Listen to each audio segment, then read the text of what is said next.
안 빠르다 그러면서 뭐 20대는 20km고 40대는 시속 40km로 달리고 60대가 되면 뭐 시속 60km로 달린다.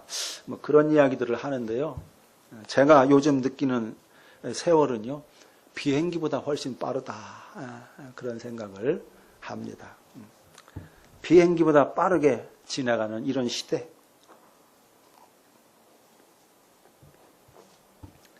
이런 세월과 함께 사라지는 것들이 참 많습니다.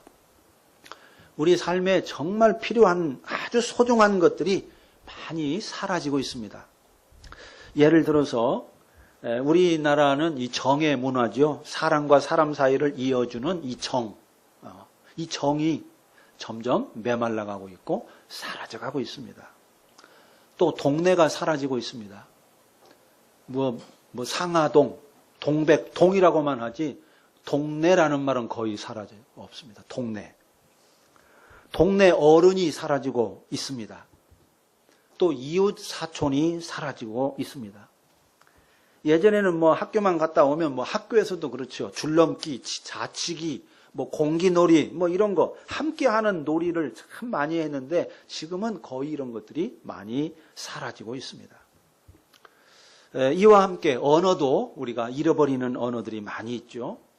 어떤 언어, 어떤 말을 잃어버린다 하는 것은 우리 삶의 한 부분이 무너져 내린다, 사라져 버린다, 뭐 그런 의미를 갖고 있는데요. 시대와 함께 잃어가는 언어들이 많이 있습니다. 사전에는 있지만 사람들이 거의 일상에서 사용하지 않는 그런 언어들 많이 있죠.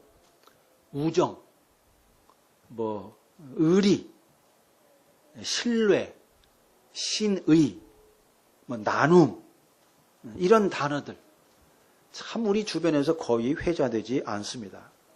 사람들이 이런 단어를 말하지도 않고 당연히 들을 기회도 거의 없습니다. 옛날에는 우정이라는 말이 굉장히 많이 회자가 됐습니다. 학창 시절에도 그렇고. 근데 지금은 우정이라는 말이 거의 듣기가 어렵습니다. 신의, 이것도 마찬가지죠. 나눔이라는 단어만 해도 그렇습니다. 여러분, 이 나눈다, 이 말은 일상생활에서 많이 사용합니까? 나눈다. 뭐 완전히 사용하지 않는 건 아니지만은 이 방송이라든지 혹은 구호단체에서 뭐 구호 모금을 할 때, 홍보할 때, 뭐 그럴 때나 나눔이라는 말을 쓰지 일상에서는 거의 많이 이렇게 사용하지 않습니다. 사실 나눔이라는 말 얼마나 아름다운 말입니까? 나누는 마음 참으로 아름다운 마음이죠. 그런데 우리는 이처럼 아름다운 말, 아름다운 마음을 잃어버린 채 살아가고 있습니다. 그저 경쟁에 허덕이느라고 이 나눔에 대한 꿈을 거의 갖지 못하고 여유를 갖지 못하고 살아갑니다. 하나님은 사람을 만드실 때 혼자 살도록 만들지 않았습니다. 더불어 함께 살도록 만들었습니다. 함께 어우러져서 이것저것을 나누며 살도록 만들었습니다. 이것도 나누고 저것도 나눌 때 사는 맛이 나고 사는 것이 즐겁고 행복하도록 만들었습니다. 술 이야기를 해서 좀 그렇습니다만은 뭐 가장 리얼한 예가 술이기 때문에 술을 좋아하는 애주가들이 뭐 이런 말 많이 하지 않습니까? 뭐 술을 주거니 받거니 하는 맛으로 술을 마신다. 뭐 술잔이 오고 가야 술 맛이 난다. 이런 말 하죠. 그렇습니다. 술이 아무리 좋아도 혼자 마시는 술은 맛이 없습니다. 술잔이 오가면서 마주쳐야 술 맛이 나는 법입니다. 저희 아버님께서도 아주 술을 좋아하셨습니다. 술을 많이 드셨습니다. 그런데 절대로 혼자서 집에서 마시는 법은 없었습니다. 항상 사람들과 어울려서만 술을 마셨어요. 근데 나이 들으시니까 혼자 술을 마시더라고요. 혼술. 저희 아버님 날마다 혼자 술을 마셨습니다. 마셔야 잠을 잔다는 거예요. 그래서 날마다 술을 마셨는데 젊으셨을 때는 혼자는 죽었다 깨어나도 술을 마시지 않았습니다. 술 한 잔을 마시는 것도 그러한데 함께 주고받을 때 술 맛이 나는 법인데 인생살이야 더 말해 무엇하겠습니까? 혼자 사는 인생살이 정말 재미없습니다. 흔히 내가 벌어서 내 마음대로 쓰고 사는 것이 제일 속편하다 뭐 이렇게 말하는데요. 물론 뭐 속편할지는 모르겠으나 여러분 거기에 무슨 낙이 있겠습니까? 무슨 의미가 있고 무슨 재미가 무슨 보람이 있겠습니까? 사실 내가 벌어서 내 마음대로 쓰고 사는 것처럼 무미건조하고 딱한 일은 없습니다. 자고로 인생이라고 하는 것은 서로 어울리고 나눌 때 정을 나누고 사랑을 나누고 음식을 나누고 기쁨을 나누고 슬픔을 나누고 아픔을 나누고 또 지식도 나누고 지혜도 나누고 마음을 나눌 때 정말 사는 맛이 나고 그 나눔 속에서 피차 자라나는 법입니다. 하나님이 사람을 만드실 때 서로 함께 나누며 살도록 만들었기 때문에 작은 것이라도 서로 나누며 살 때 사는 맛이 나고 힘든 인생살이를 버텨낼 수 있는 힘이 생기고 그 힘을 통해 서로가 자라가는 법입니다. 아주 오래전 이야기입니다. 목회 초년 시절에 나이 먹어서 40이 훌쩍 넘어서 결혼한 신혼 부부가 옆집에 살았습니다. 어느 날 옆집 남자가 싱글벙글하며 저에게 일주일 전에 자기 아내가 몸을 풀었다는 겁니다. 아들을 출산했다는 거예요. 그러면서 자랑스럽게 소식을 전했습니다.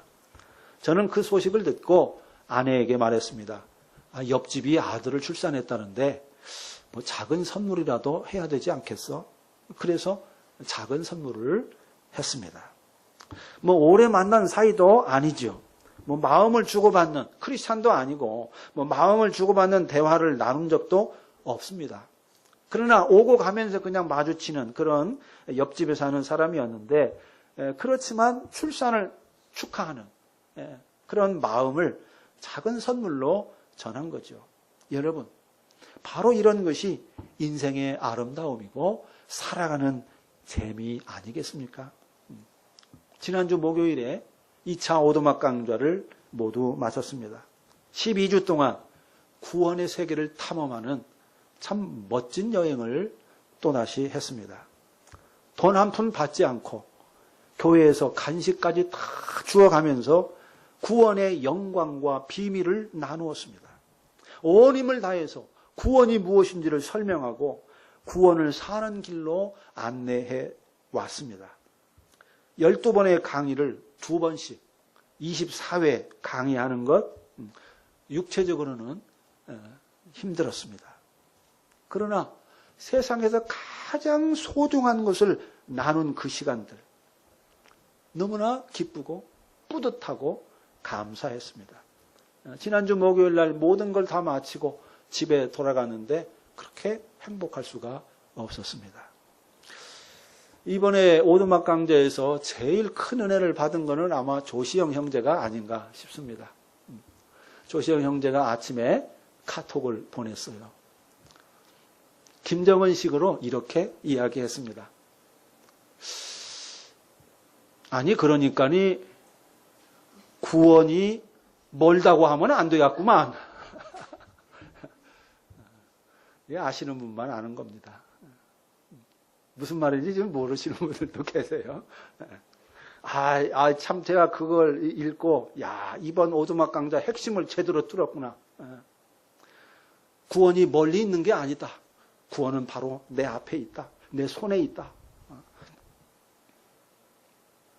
이거를 아주 김정은식으로 참 멋지게 표현을 한 거죠. 저는 이런 것이 바로 삶이라고 생각합니다. 사실 삶이란 나눔입니다. 또 나눔이 삶입니다.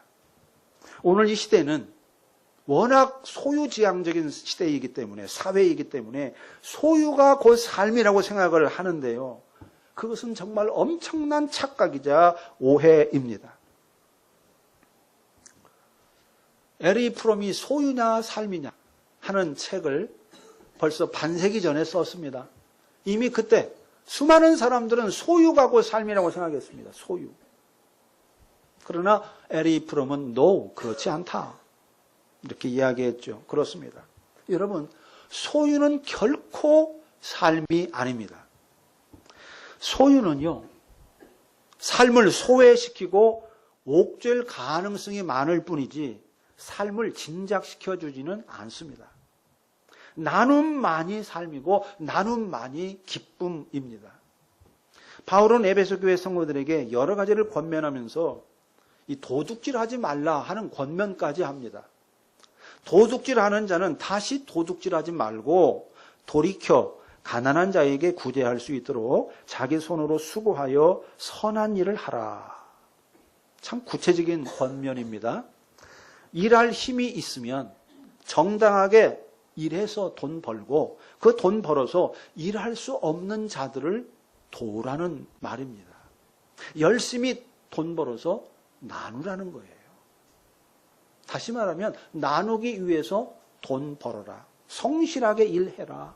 그 이야기를 한 겁니다. 고린도 교회 성도들에게도 구제하는 일에 대해서 말씀했습니다. 여러분은 주일마다 하나님 앞에 예배할 때마다 가난한 자들을 위해서 헌금을 하십시오. 그리고 그것을 잘 보관해 놓으십시오. 적절한 때가 되면 예루살렘에 있는 교회에 여러분이 모아놓은 그 구제 헌금을 선물로 보낼 것입니다. 내가 가면 그때 하려고 하지 말고 지금부터 차근차근 매 주일마다 헌금을 해서 모아놓으라. 이렇게 말하고 있습니다. 로마에 있는 교회 성도들에게도 함께 더불어 사는 삶의 절대성을 강조했습니다. 오늘 우리가 읽은 로마서 12장에서 우리는 서로 지체다, 지체다 이렇게 말하고 있습니다. 우리의 몸이 여러 지체로 이루어져 있는 것처럼 그리스도의 몸도 여러 지체로 이루어져 있다는 것입니다. 그리고 하나님은 각각의 지체에게 다양한 은사를 주셨다. 어떤 사람에게는 예언의 은사를, 어떤 사람에게는 섬기는 은사를, 어떤 사람에게는 가르치는 은사를, 어떤 사람에게는 권면하는 은사를, 어떤 사람에게는 베푸는 은사를 주셨다. 긍휼의 마음을 가지고 베풀 수 있는 은사를 주셨다. 그래서 받은 은사를 따라 서로 나누라는 것입니다. 나눔을 통해서 서로에게 덕을 끼치고 주님의 몸을 온전하게 세워가라는 것입니다. 바로 그 목적을 위해서 성령께서 우리에게 각 지체에게 다양한 은사를 주셨습니다. 이렇게 로마서에서 말하고 있는 겁니다. 이뿐 아닙니다. 신약성경에는 서로 피차라는 말이 아주 굉장히 많이 나옵니다. 서로라는 말은 서로, 이건 나누라, 서로 협력해라. 이게 이제 전제되어 있는 말이죠. 서로 나누라, 서로 협력해라. 자, 그런데 이 서로라는 말을 굉장히 많이 해요. 서로 앞장서서 남을 존경하라. 서로 마음을 합하라. 서로를 받아들이라. 서로 충고해라. 서로 참으라. 서로를 위하여 같이 걱정해라. 서로 화목해라. 서로에게 선을 행하라. 서로 사랑으로 섬기라. 서로 남의 짐을 져주라. 서로 위로하라. 서로 사랑으로 참아주라. 서로 죄를 고백하라. 서로 용서하라. 서로를 위해 기도하라. 서로 친교를 나누라. 서로를 세워주라. 이렇게 서로 피차라는 말이 쉼없이 나옵니다. 성경은 왜 이렇게 서로 뭐뭐하라 이런 말을 이토록 많이 하는 걸까요? 왜 그럴까요? 왜 서로 피차 뭐뭐하라고 할까요? 나눔이 곧 삶이고 삶이란 곧 나눔이 때문입니다. 그리고 나눔이 곧 삶의 진정한 기쁨의 근원이기 때문입니다. 서로가 서로의 지체가 되어 사는 것이 진정한 하나님 나라의 방식으로 사는 것이고 기쁨의 삶이기 때문에 서로 피차 뭐뭐하라. 이 말을 그렇게 강조한 것입니다. 그렇기 때문에 우리는 할 수 있는 대로 많은 것을 나눠야 합니다. 정을 나누고 사랑을 나누고 음식을 나누고 기쁨을 나누고 슬픔을 나누고 아픔을 나누고 경험을 나누고 지식을 나누고 지혜를 나누고 마음을 나눠야 합니다. 특히 예수 그리스도의 십자가의 복음, 예수 그리스도의 십자가 복음, 구원의 복음, 이 복음을 나눠야 됩니다. 복음은요, 그리스도인이 나눠야 될 수많은 목록 중에 첫 번째 목록에 해당합니다. 바울은 디모데에게 말했습니다. 너는 말씀을 전파해라. 말씀을 나눠라. 때를 얻든지 못 얻든지 항상 힘써라. 바울은 왜 이렇게 강력하게 사랑하는 믿음의 아들 디모데에게 말씀을 나누라고 강력하게 말했을까요? 그리스도인은 왜 최선을 다해서 십자가의 복음을 나누어야 될까요?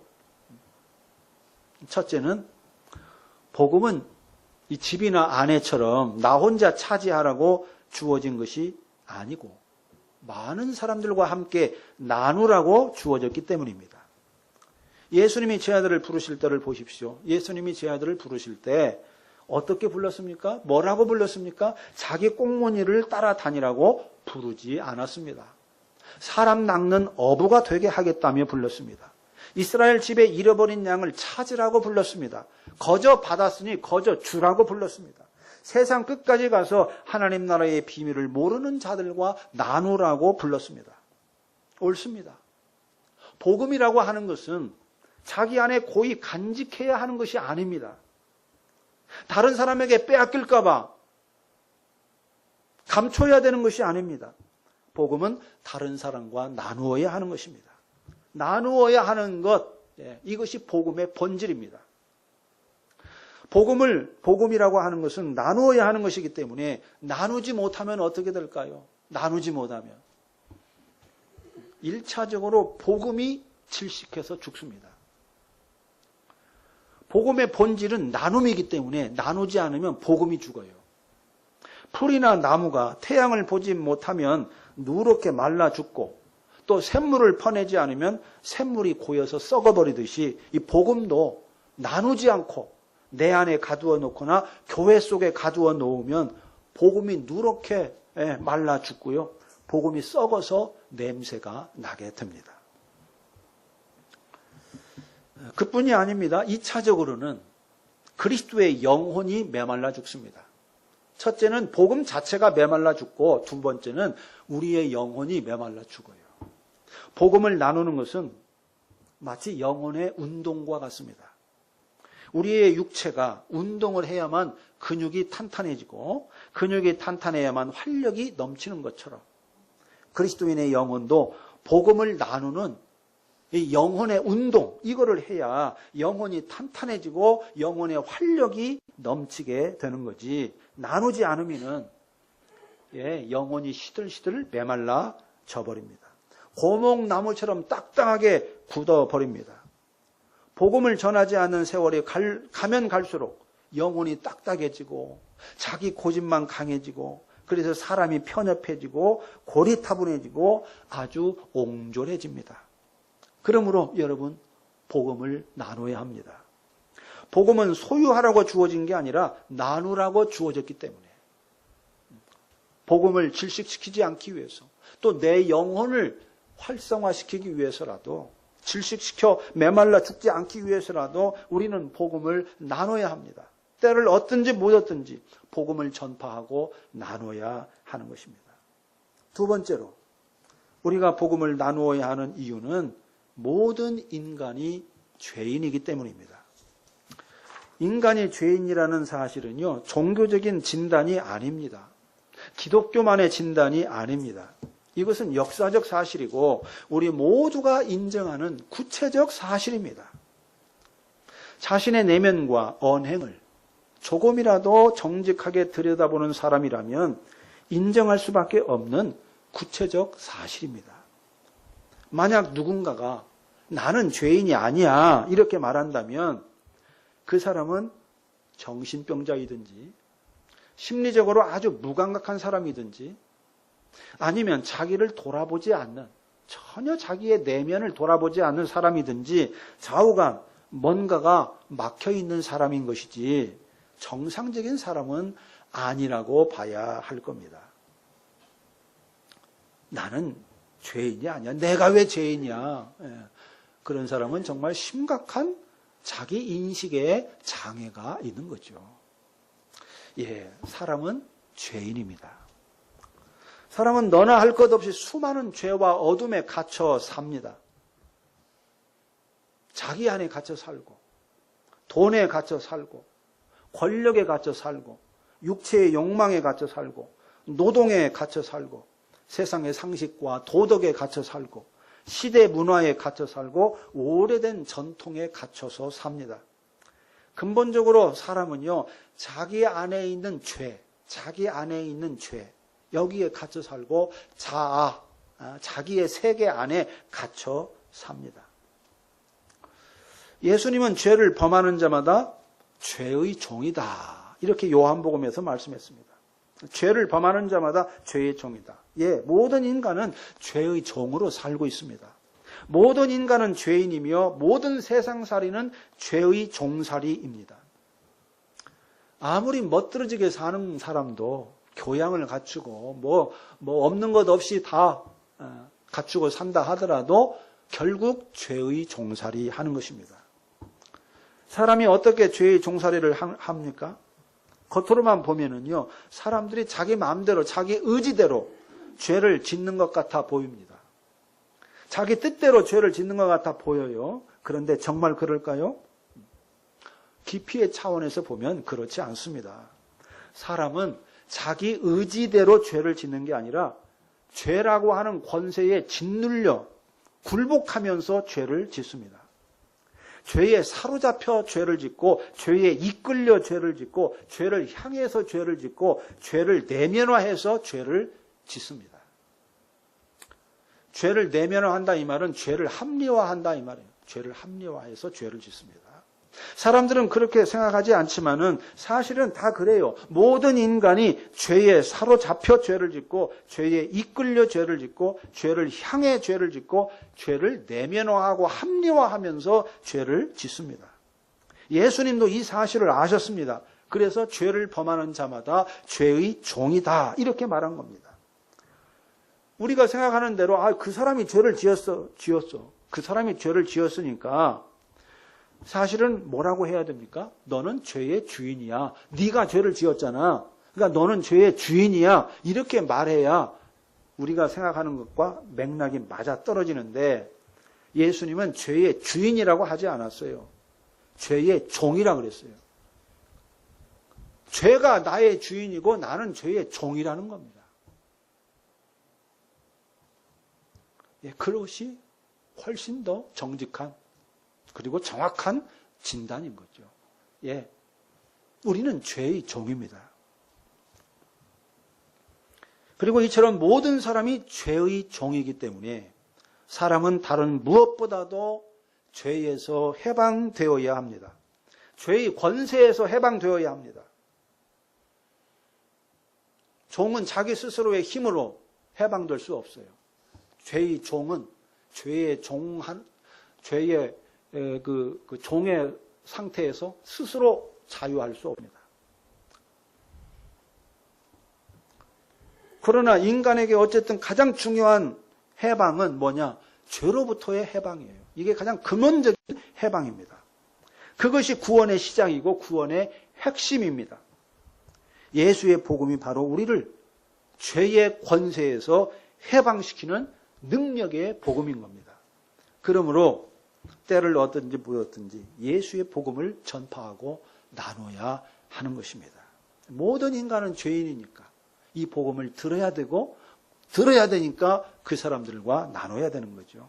세 번째로 우리가 복음을 나누어야 하는 이유는 예수의 복음이 유일무이한 구원의 길이기 때문입니다.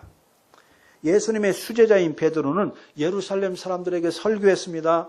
다른 이로서는 구원을 얻을 수 없나니 천하 사람 중에 구원을 받을 만한 다른 이름을 우리에게 주신 일이 없느니라. 사도행전에서 그렇게 설교했습니다. 또 베드로 전서 나중에 그 베드로가 쓴 편지에서도 이렇게 말했습니다. 너희가 거듭난 것은 썩어질 씨로 된 것이 아니요 썩지 아니할 씨로 된 것이니 살아있고 항상 있는 말씀으로 되었느니라. 말씀으로 너희가 구원받았다는 겁니다. 거듭났다는 거예요. 여기서 말씀은 당연히 말씀이 육신이 되신 예수님을 가리키죠. 또 최고의 복음 전도자인 바울은 디모데 전서에서 이렇게 말합니다. 미쁘다. 모든 사람이 받을 만한 이 말이여. 그리스도 예수께서 죄인을 구원하시려고 세상에 임하셨다 하였도다. 예. 성경은 이처럼 예수의 복음만이 유일무이한 구원의 길이라고 말합니다. 만일 예수의 복음 말고도 다른 구원의 길이 있다면 석가모니를 통해서도 구원받을 수 있고 공자를 통해서도 구원받을 수 있다면 굳이 예수의 복음을 고집할 필요도 없고 열심히 나눌 필요도 없을 겁니다. 그런데 예수 외에는 구원의 길이 없기 때문에 예수의 십자가 복음만이 유일무이한 구원의 길이기 때문에 복음을 나누어야 하는 것입니다. 자, 지금까지 복음을 나눠야 되는 이유를 짧게 말씀드렸습니다. 첫째, 복음은 나누라고 주어졌다.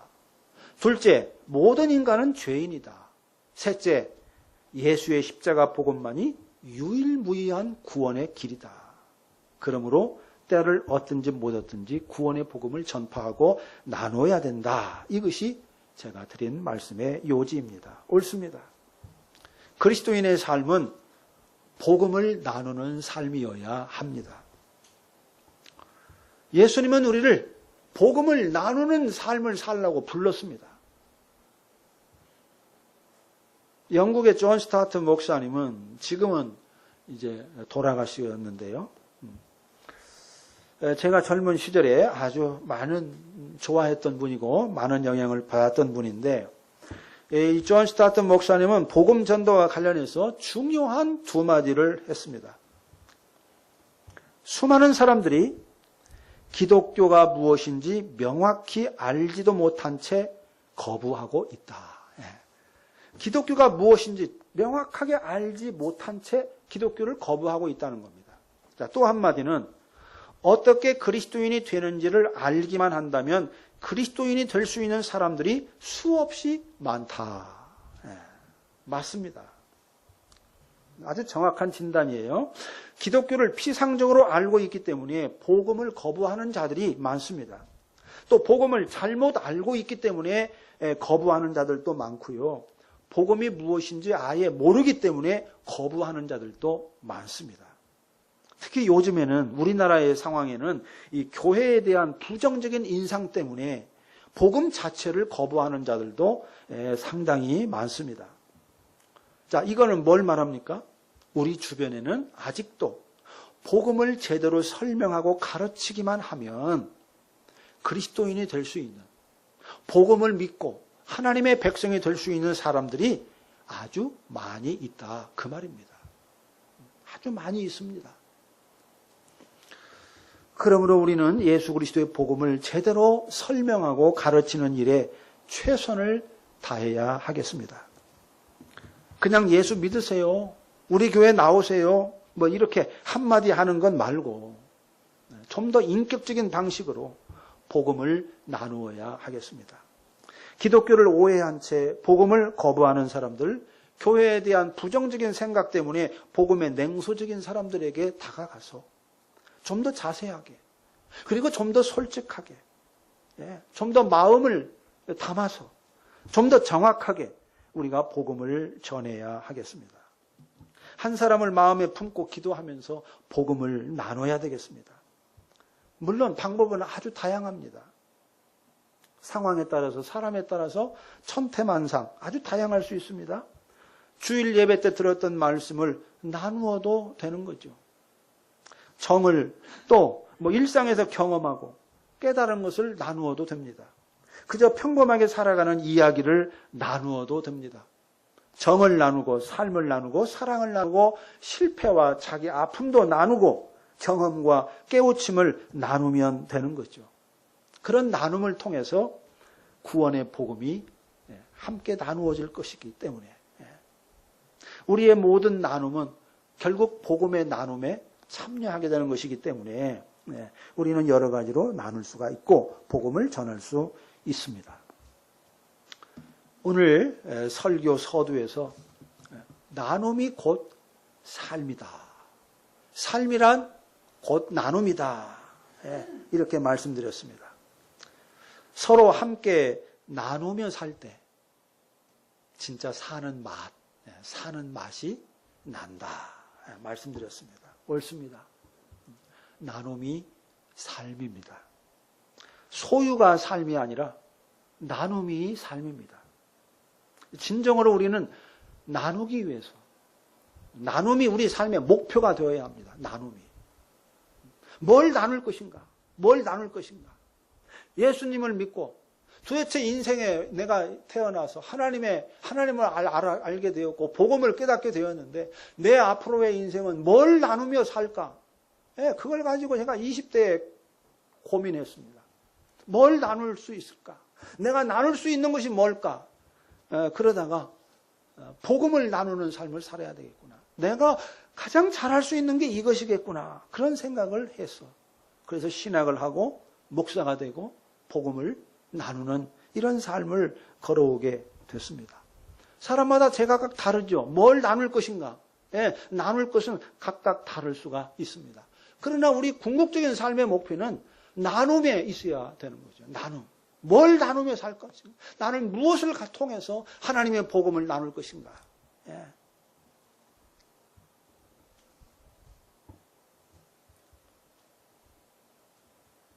서로 함께 나누는 것이야말로 진정한 하나님 나라의 삶이고 삶의 영광이자 기쁨인 거죠. 특히 복음을 나누는 것은 모든 나눔 중에서도 가장 소중하고 아주 격조 높은 그런 나눔이라고 할 수 있습니다. 가장 영광스럽고 복된 나눔이라고 할 수 있습니다. 우리 모두 복음을 나누는 삶, 이 삶을 살아가야 되겠습니다. 지극히 겸허한 마음으로 복음을 나누는 삶을 살아갑시다. 우리 다음 주일날 이후 초청 주일인데 마음에 부담이 될지 모르겠습니다. 그러나 거룩한 부담감을 갖고 우리가 정말 이 복음을 나누는 일에 앞으로 우리의 남은 생애를 거기에 방향에 초점을 맞추고 우리가 한 걸음 한 걸음 걸어가고 그래서 이 영광스럽고 복되고 정말 우리 삶을 가장 격조 높게 만들어주는 회복시켜내는 이 구원의 복음을 많은 사람들과 나누어서 정말 우리의 삶이 그만큼 영광스럽고 풍성하고 복된 그런 삶을 경험하고 맛보고 우리 말씀생교회가 그것으로 하나님의 이름을 높이는 그런 축복이 있기를 바랍니다. 기도합시다.